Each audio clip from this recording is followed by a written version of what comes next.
affirmé depuis des décennies en France, dans la télévision française, n'est-ce pas, avec des garanties qui n'ont jamais été des garanties finalement, hein. Nous, on a envie d'y croire vraiment à cette liberté d'expression, à cette liberté d'opinion et surtout à cette liberté de réflexion. Voilà, alors vous n'avez rien à craindre, hein. Moi je ne suis pas un super diplômé, hein. J'ai juste été récompensé par la vie dans les multiples rencontres que j'ai pu faire. J'ai pas rencontré beaucoup de journalistes, quelques-uns. J'ai jamais vraiment été en admiration, à part peut-être Julian Assange, que l'on a été soutenir récemment. Je ne sais pas si vous aviez l'agenda de rempli, vous aviez d'autres choses à faire.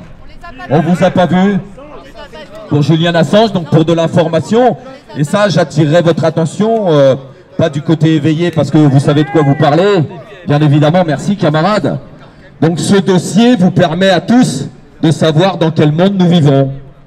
Tout simplement, il ne s'agit pas de montrer les banlieues dont nous sommes issus, où majoritairement ce sont des gens comme vous et moi, majoritairement, avec en effet quelques problèmes que nous essayons d'atténuer, de résoudre et de dissoudre avec nos énergies et nos intelligences par les biais qui nous ont offerts ici en France, dans une grande tolérance, je vous le rappelle, n'est-ce pas, de tout ce que constitue ce beau pays, dans lequel nous avons, pour certains comme moi, je suis né en France, nous sommes nés en France, nous avons appris à marcher en France, nous avons été à l'école en France, et à l'école on nous a appris, un peu partout en France, on nous a appris cette diversité, on a pu la constater, on a pu la vivre, et on nous a appris le respect.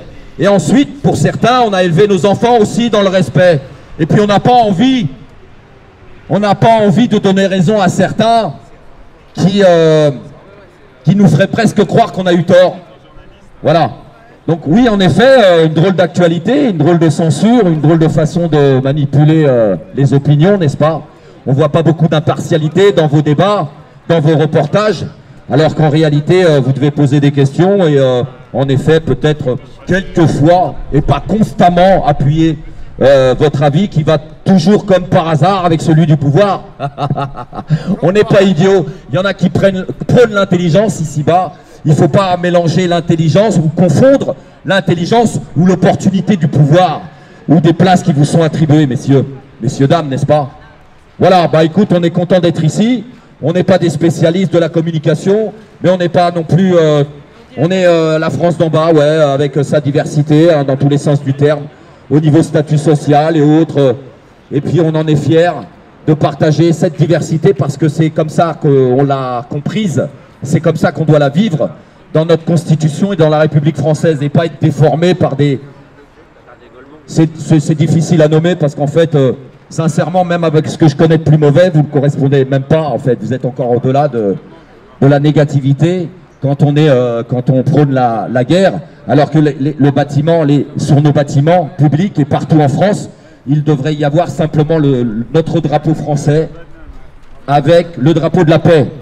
Le drapeau de la paix, pour nous, toutes les énergies et tous les moyens doivent être consacrés à la paix. La France a un historique là-dessus. Nous étions bien placés, le pays des droits de l'homme, la ville des Lumières, etc., à laquelle nous sommes très attachés au plus profond de nous-mêmes.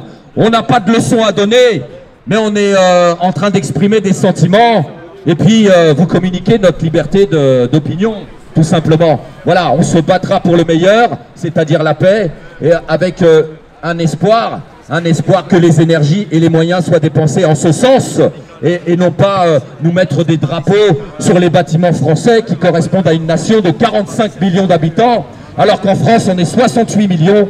Comment voulez-vous nous faire croire sous prétexte qu'on va défendre un pays de 45 millions, mettre en danger un pays de 68 millions? Ceci n'a pas de sens, d'autant plus que si les États-Unis d'Amérique rentrent en conflit avec la Russie, eh bien il y a des probabilités pour que l'Europe soit le champ de bataille. Alors là, c'est une multiplicité de peuples et encore plus de personnes, encore plus de millions et millions de personnes, donc ceci n'a pas de sens. On est bien d'accord?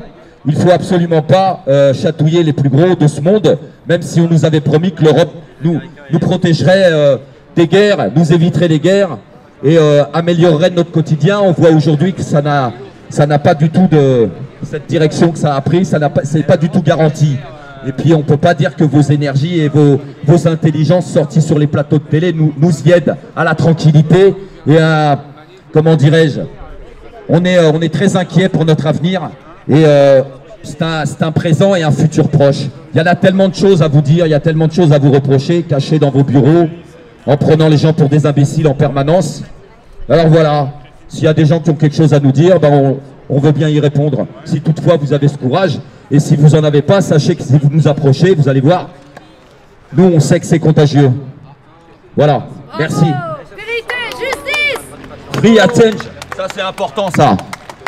Ça c'est du journalisme. Ça c'est du journalisme, du vrai journalisme. C'est pas de l'illusion, c'est de la réalité. C'est le monde dans lequel nous vivons ça.